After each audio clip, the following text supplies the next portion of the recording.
Helen, And I'm Liz, and we're sisters scientists, and lifelong X-Files fans. and this is We Want to Believe. Hello. Hello. We are going to do another, maybe not lightning round to the same extent, but a slightly shorter episode today, and that's fine. Helen, I'm surprising you with this. I'm going to do a slightly different structure today. Ooh, okay. So I'm going to kind of tell you about the episode's plot, and then I want to go back to certain categories of detail after that. Okay. Sounds good to Okay. me. All right. So, but first, before we get into that, 2 updates. I've been meaning to tell you this, I don't know, for weeks. You remember our episode Goose-Shaped Glassware? Yeah, about Erlenmeyer flasks, right? Yeah. Yeah. For whatever reason, it has like 4 times as many downloads as any of our other episodes. I don't know why. You know what we should do? We should title this one something else about geese and see if it's some sort of Yes. the Goose fans. Like some sort of Goose algorithm or something? Yeah. Oh, have I told you about my donkey project, my donkey sanctuary project? No. You know how you always say, not you, but one is always like, God, I swear our phones are listening to us. I just mentioned this and now I see it. I'm not Googling it, but I talk all the time about donkey sanctuaries. I have disposable income and I'm interested in the topic of donkey sanctuaries. And so I'm trying to see if I start getting ads about sanctuaries for donkeys. Like just in front of your phone? Like in front of my phone, on my laptop, anywhere I'm logged into Google. I just want to talk about my interest in topics related to donkeys, rescue donkeys, and their sanctuaries, and giving them money. I mean, if I had the income to do such, I would be all about that. Right. That's the thing. It's something that I'd actually like to see. So, but I can't Google it. So I'll keep you all posted on the donkey sanctuary thing. Yeah. But, we'll test this Goose algorithm thing.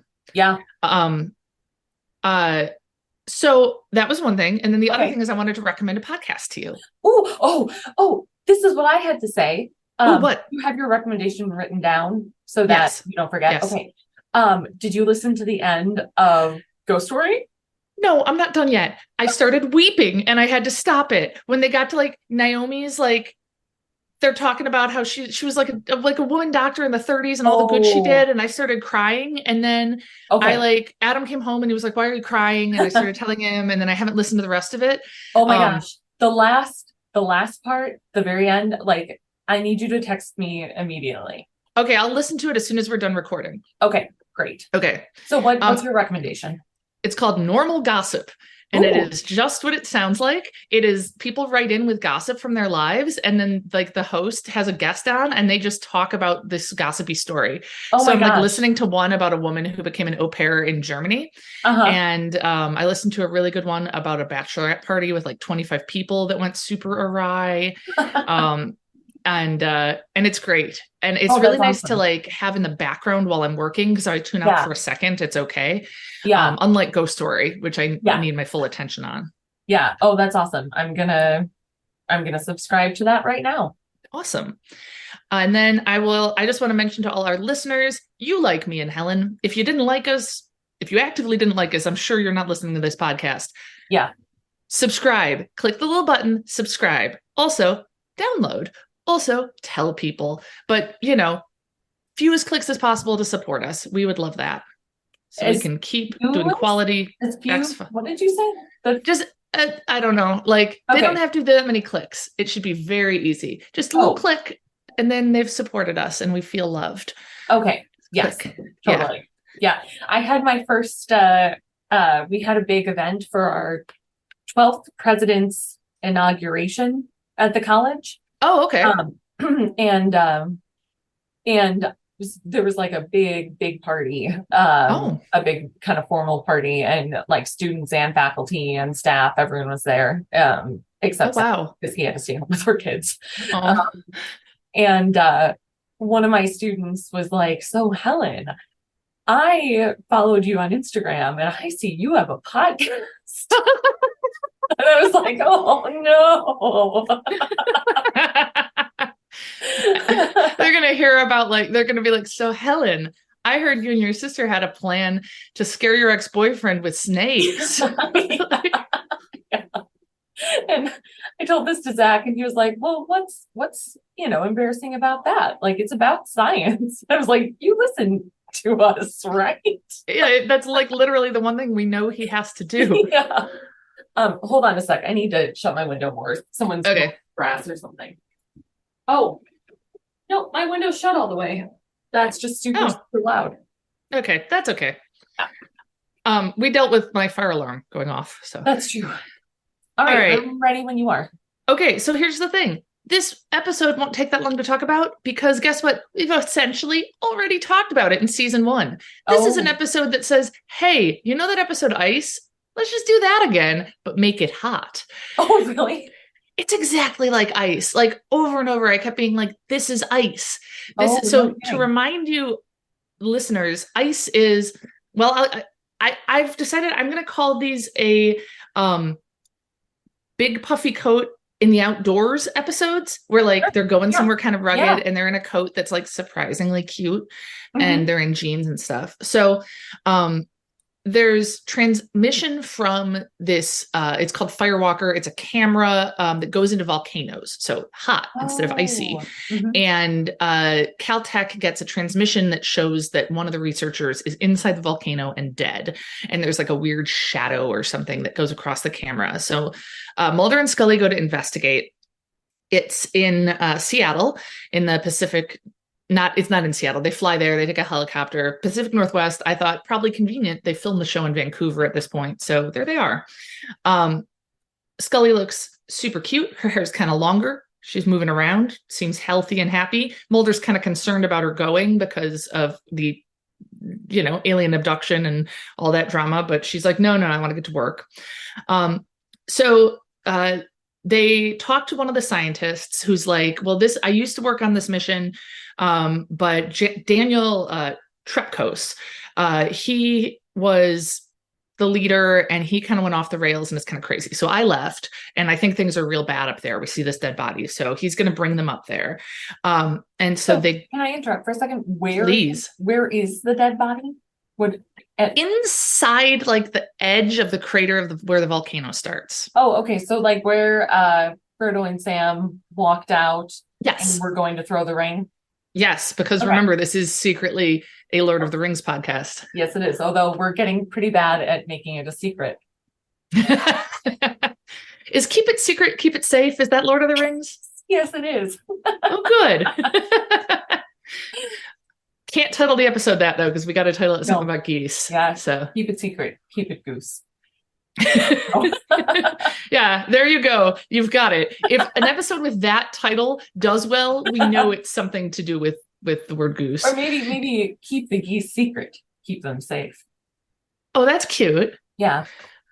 I don't know. I kind of like keep it secret, keep it goose. I like the ambiguity of that. Yeah. Like I like goose as an adjective. Yeah. Or something. Yeah. Okay. Is that adjective? It doesn't matter. It's not. Let's move along. Yeah. The station is all destroyed and dark, and you see there's someone hiding in there, and he attacks Mulder. Mulder restrains him. It's a man whose name I never learned. We're going to call him Other Guy. And then the scientist who took them up there, who used to work on the project, we're going to call him Mustache, because I didn't learn his name either. I guess I wrote down his name. I did know his name. It was Jason Ludwig. But in the rest of my notes, he's called Other Guy. So he's like, I thought you were Trepkos. I'm just trying to protect myself. And so he leads them to where the other two scientists are hiding. A woman named Jessie, who's acting very weird, and a man named Tanaka, who is coughing. And as we know from watching any shows ever, no one ever coughs on accident in any piece of fiction. Correct. Mm-hmm. Yeah. So Jessie is like, Trepkos, he was my academic advisor, and he told me to come up here, and she looks very unhappy about it. She's just acting real weird. And she's like, well, he's bipolar. And they basically throw bipolar people under the bus as sort of a red herring here, which I'm not crazy about. Yeah. And I mean, maybe it kind of fits with it, but she's like, he's bipolar. He destroyed most of his work. But here's what we have left. And Mulder looks at it, and in handwriting, it says, a new life form. Yeah. So Mulder is like, the scientists are acting weird. They're hiding something. like that guy who attacked me, he knew I wasn't Trepkos.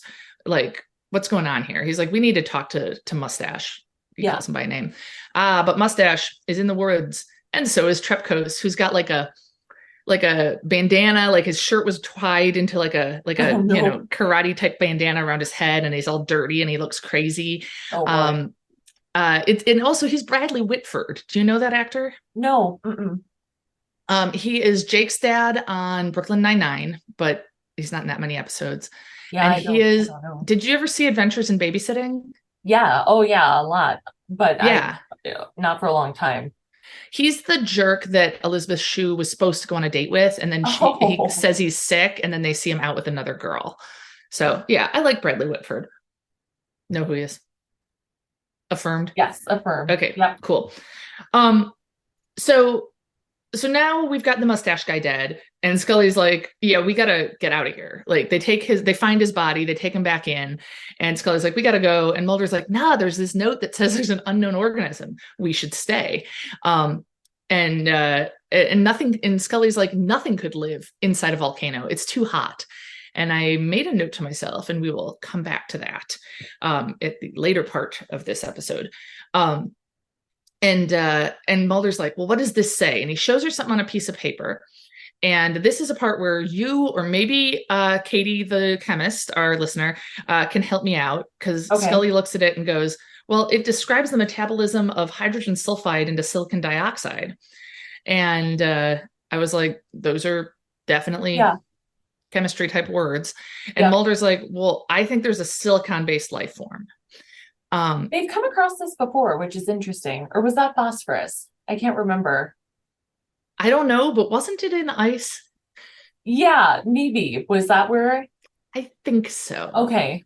Or no. Or was it in the one with the glowing guys? The little glowing guys? Did we get to the glowing guys yet? I don't think in the forest, and they kind of swarm the car, and it's like and then light. Yeah. Soft light, maybe. I don't think that was it. Maybe it was ice then. Yeah, maybe. I kind of thought that I think it was a conspiracy episode, actually, where Scully finds it. I think it was Erlenmeyer flask. Okay. Because Scully finds something in the Erlenmeyer flask. Right. Yes, and it has like a different sequence than like GATC, whatever. Yeah. Or something. Yeah. Okay, so what is this? Say that. Mulder thinks that it's a silicon-based life form that Trepkos found. Okay. And he says silicon is the closest element to carbon. And he's like, we got to find Trepkos's evidence. And so Mulder's like, I don't think Trepkos destroyed it. I think somebody else here did. And so then now Jesse and Scully are having a moment and talking, and Jesse is sad, and she's like, Trepkos changed after that first descent. He stopped taking his meds. He said pills were polluting his brain. Jesse was polluting his body. We'll come back to that. Okay. Because I have some thoughts. And Jesse explains they've been up there 8 months, which is a long time. Yeah. They're like, just in like the forest near a volcano that is unseen. Yeah. And Mulder finds Trepkos' recorded notes, and he's listening to them. And Trepkos is talking about this life form.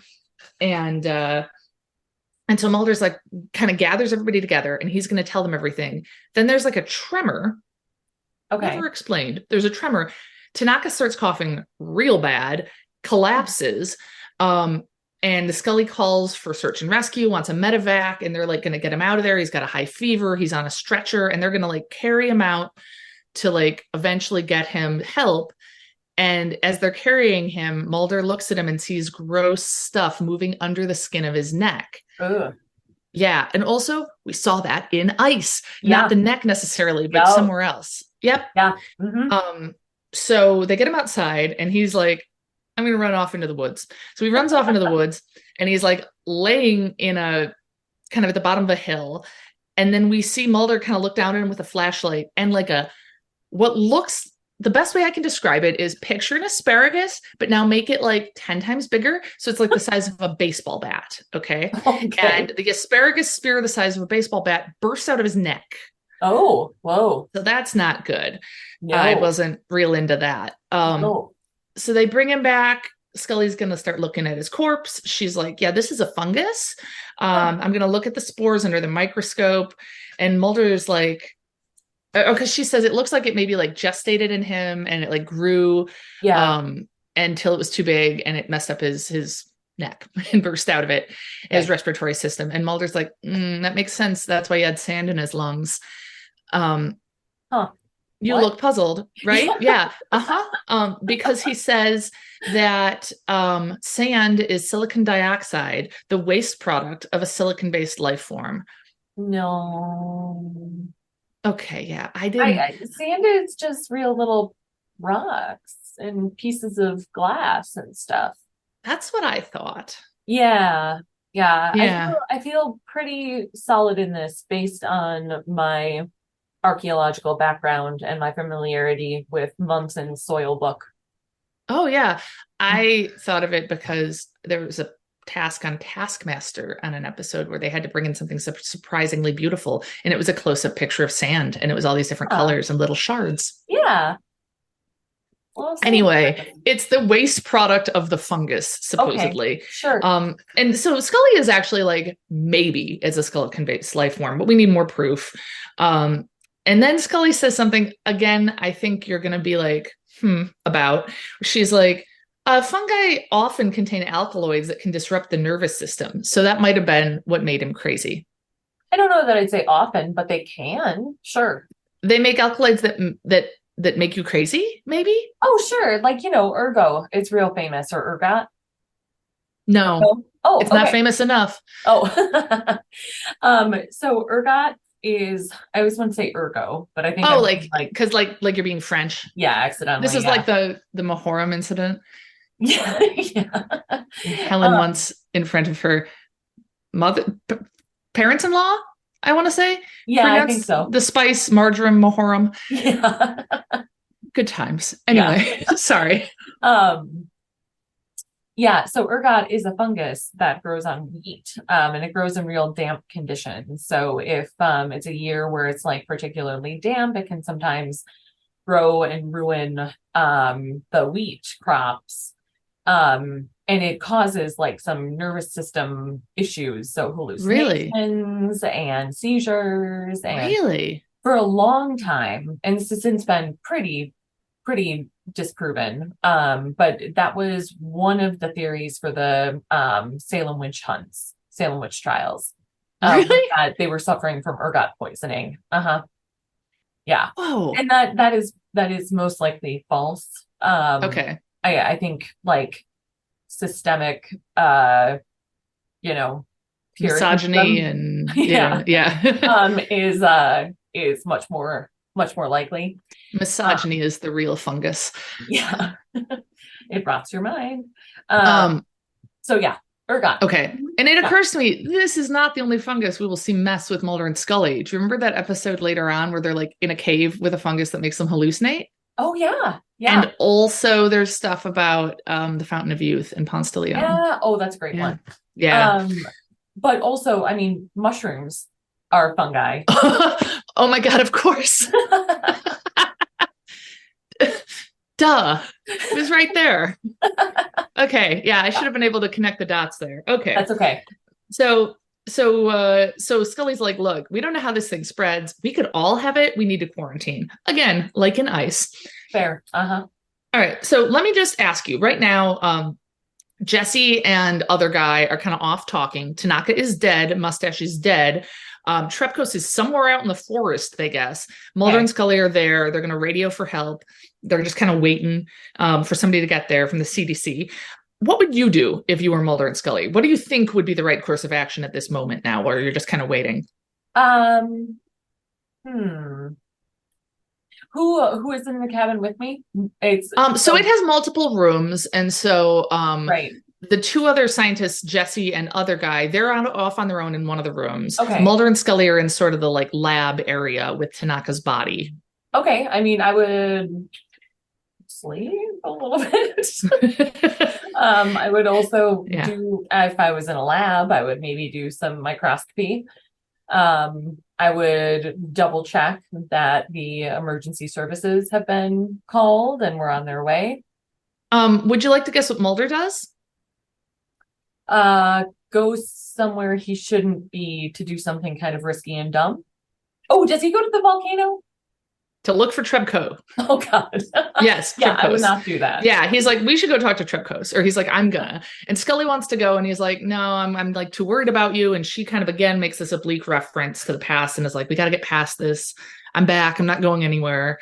Again, I don't think I'd get past it that quickly, but whatever. Yeah. So she actually does what you suggested. She's going to examine Tanaka's body more deeply. She's going to run some tests, look at some things. But Mulder's like, I got to get out there. And so he asks other guy for a map to the caldera, to the start of the volcano. And he's like, no, you need me as a guide. I've been up here for nearly a year. I had to map the ground really, really carefully so that Firewalker could. Terrible idea. Terrible idea. Mm-hmm. Mm-hmm. Yeah. And so, but Mulder's like, okay. And so he leads him to these steam caves, and they get into the cave, and like a flare, like a shooting type flare, like a firework, shoots out of the side and hits the other guy in the back and kills him. What? Yes. And then out steps Trebkos with a gun and the flare gun thing. And he's like, he takes Mulder's gun, he starts pouring lighter fluid all over the other guy's corpse, and he uses the flare to start it on fire. And Mulder's like, he's already dead. You already killed him. And he's like, not him, I'm trying to kill. And then we see other guy had the fungus and it's starting to poke out of his neck. Lots of gross neck graphics. And then we see Scully has an Erlenmeyer flask, and she's doing some experiments, and she's got like a tube of stuff that she's like heating, and we kind of hear her voiceover in her notes that like she is trying to get these spores to grow and like do something and activate, and they won't. She's like, I'm trying real high temperatures. I'm trying human blood and spit and all this different stuff, and they just won't grow. So she has this theory that they have to be ingested or inhaled by the host immediately upon release, and otherwise it's harmless. That's her theory. So she goes to tell Jesse, give her the good news, but Jesse is not looking well. Jesse is sick, and it's in her neck. And so Trebkos and Mulder are kind of like initially antagonistic, but then he kind of, in that way Mulder has of kind of bonding with people like he did with Dwayne Barry, connects with him. And he's telling Mulder how like they found it after this descent. Firewalker brought it out of the volcano. It was porous. It was obsidian. And he's like, I thought it was a rock. So I had somebody else pulverize it to investigate it. And he was kind of unclear if like this was him being a little manic, but he's like, I stayed in my lab for 3 days analyzing, and I wasn't exposed to it when they pulverized it. But that's when everybody else was exposed and breathed it in, every single other person that he's trying to kill to stop this fungus from spreading. So he's clearly not at his best mentally, but he has noble means. And so Mulder's like, look, we got to get back to Scully. Like, I'm leaving. You can shoot me or not. And then that is not the attitude I would have, but all right. I mean, it's like, we wouldn't even be there to begin with. Like we're so far removed. Who knows what I would do in that situation? I'd be like, how did I end up in the forest with this dude? Yeah. How did I end up in a forest? Period. So the lights go out and Scully's like going to the fuse box, and all of a sudden Jesse's there. She's not looking well. And then for inexplicable reasons, she handcuffs herself to Scully, and she's all like, she's clearly got the thing in her neck. She's freaking out. Scully's like carries her over to the kind of autopsy table, throws her down, and is like trying to break the handcuff thing with a hammer, and it's not working. And you can see the fungus growing and growing, like it's about to pop out of her neck. So then Scully tosses her in this observation room that has like a, big glass window, shuts the door between them so that there's just a teeny crack for the like chains, the handcuffs to fit through. And then we see through the glass window, Jesse is like, let me out. And then the thing bursts out of her neck and poof, all the spores all over the observation room, but Scully is safe. Oh, wow. Yikes. And I was just thinking, That incident alone would scar me for life. Yeah. I'm handcuffed to a woman who I have to watch die because a giant asparagus fungus bursts out of her neck. Like, yeah. I'm done. I'm done. Yeah. I'm like, desk job forever, and therapy and no fungus. And yeah. So Mulder comes in, Scully explains stuff, and then it seems that Trebkos is also there. He comes back with Mulder. He's very sad about Jesse, and he feels responsible. And then Mulder radios for help, and he's like, oh, is this the emergency response team or whatever? And they're like, oh, this is the Army biohazard team. And Mulder's like, oh, that's not who it's supposed to be. But they're like, how many survivors do you have? And he looks at Trebkos and Scully, and he's like, 2. And he tells Scully, Trebkos won't tell them anything else. It's all over. He's not going to talk. Huh? I don't know. I wouldn't have made that decision either. Yeah. Well, wait. So is he going to kill Trebkos? What is his plan? Just going to let him go. Just going to let him go. Hang out. So like Trebkos like collects Jesse's body and like wanders into the steam caves with it. Whoa. And that's the last we see of him. Whoa. Huh. All right. Yeah. Yeah, I know. And then the biohazard team does come in and destroys everything. Okay. Of course. So we don't get any reference. And Mulder's like voiceover explaining how they destroyed everything. And says like, my notes are the only record of these events from the 11th to 13th of November, 1994. So just in case you wanted to the 13th. Yeah, I know. It like just happened. Yeah. Last week, 31 years ago. Yeah. Cool. Yeah.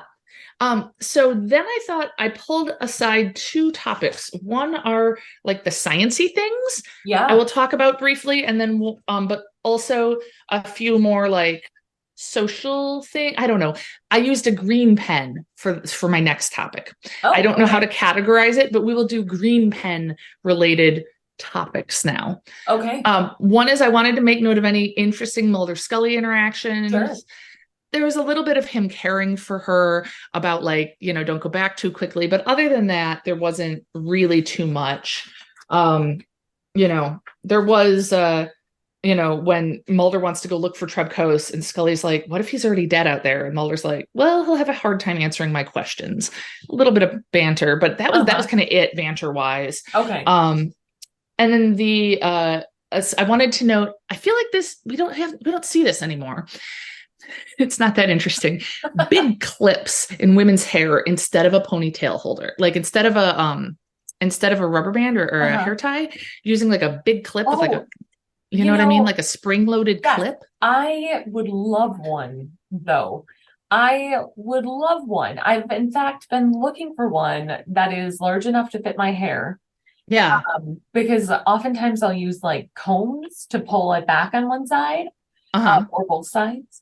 But I would love to be able to, because I feel like it's an easier look to pull off than a rubber band, because it's not as like severe. It leaves more like face framing. Yeah. Interesting. Well, it looked great on Scully. Oh, good. And so I just wanted to bring that up. I was like, why are we not doing that? It looks fantastic. Oh, I would love to bring that back personally. Yeah. Yeah. Well, okay. So let's work on that. Yeah. That's a pretty attainable goal, I think. Yeah, I think it is. And then the other thing I wanted to mention that I did not care for was that it is just like briefly implied as if given once that Jessie is like possibly sleeping with her advisor, that like she's like, oh, I was polluting his body. And like she seems torn up about it. And I was like, is that just assumed? And I'm like, she's the only woman. And I thought about how on Ice as well, there was just one woman. And I just feel like, come on. I know we got Scully, who's like killer for women in science rep, but like, I didn't care for that. Yeah, no, that's gross. Yeah. I don't like that. And I want to be clear, not anything against Jessie. I don't like the normalization of men in positions of power preying on women who are. Yeah. Because I mean, as a graduate student, your success hinges so much on having a thesis advisor who supports you. As you know, like having a good one is crucial. I switched. I had a thesis advisor who would literally fall asleep during our meetings. It wasn't just me. He would fall asleep at most meetings. That, does not a good thesis advisor. Can you imagine being at a level where you're like comfortable doing that? Like, because you and I could probably fall asleep during all sorts of meetings if given the opportunity. Yeah, one of my like daydreams in meetings sometimes is, in cartoons when like the main character or whatever will like be so bored or tired that they like dissolve into a puddle and slide off their chair. You know what I'm talking about? I think about that a lot. Like I'll be in a meeting and I'll think like, oh, I'm at that stage. I'll just be imagining myself like turning into a puddle and sliding onto the ground. Yeah. You're turning to Goose stage. Yeah. And then I'll talk a little bit about the science then before we go. Some things I wanted to note.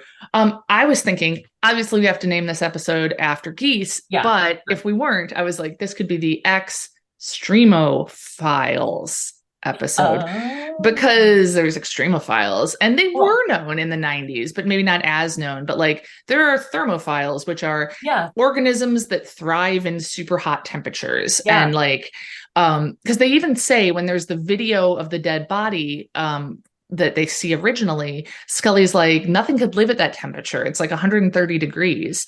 But 130 degrees. That's not. Maybe she meant Celsius, but I swear she said Fahrenheit or didn't specify. I think she didn't specify. But I was like, isn't that just like the desert on a really bad day? Yeah. It had to have meant Celsius because although I mean, like, I guess that's I was looking at it like is I know I wasn't super impressed by any of these temperatures, to be honest with you, when I started looking it up. But the hyperthermophiles, the hottest ones that we have seen yet, can thrive, not just live, but thrive, like reproduce and stuff at up to 122 degrees Celsius. Oh, wow. Which is that is so cool. 250 Fahrenheit. Wow. So wow. And there are thermophiles that are fungi, cool. Not at quite the same temperature, but that is a thing. Yeah. Cool. Not silicone based as far as I can tell. Yeah. Well, that's fair. Yeah. Oh, interesting. I'm less familiar with fungi in general. As opposed to bacteria or whatever. Yeah. Gotcha. Yeah. So I was pleased to learn that. So it's not as absurd like as it sounds. I feel like, I mean, the giant asparagus bit, yes, but the rest of it, no. And it does seem like looking for or trying to create or evolve like silicon-based life is definitely a thing people are doing too. Oh, like on purpose? Yes. Oh, huh. Yeah. Really? They think like it has a lot of astrobiological implications. Oh, sure. Yeah. Huh. So I thought that was pretty neat. Oh, that is cool. And then to interrupt because I really got to go. So if you want to keep talking, and you know what, I'm gonna say this. Oh. Mars rover. This is lightning round. Mars rover, similar to Firewalker, real thing on Mars, does not need a person to go and track the terrain the way other guy claimed to, because we haven't been to Mars. But Mars rovers, Spirit, Opportunity, awesome. It's supposed to last 90 days, lasted years and years and years. Oh, yeah. Found evidence of Mars's watery past and possible like ability to have life there. Yeah. Hooray for Mars rovers. Can we TBD this? Because I have a lot of questions about the Mars rover and how adorable it is and Mars in general. I would love to talk more about Mars next week. Yeah. Let's do, we're going to talk about Mars. Okay. Yeah. All right. Sounds like a plan. Okay. All right. Until next week. Bye, everyone.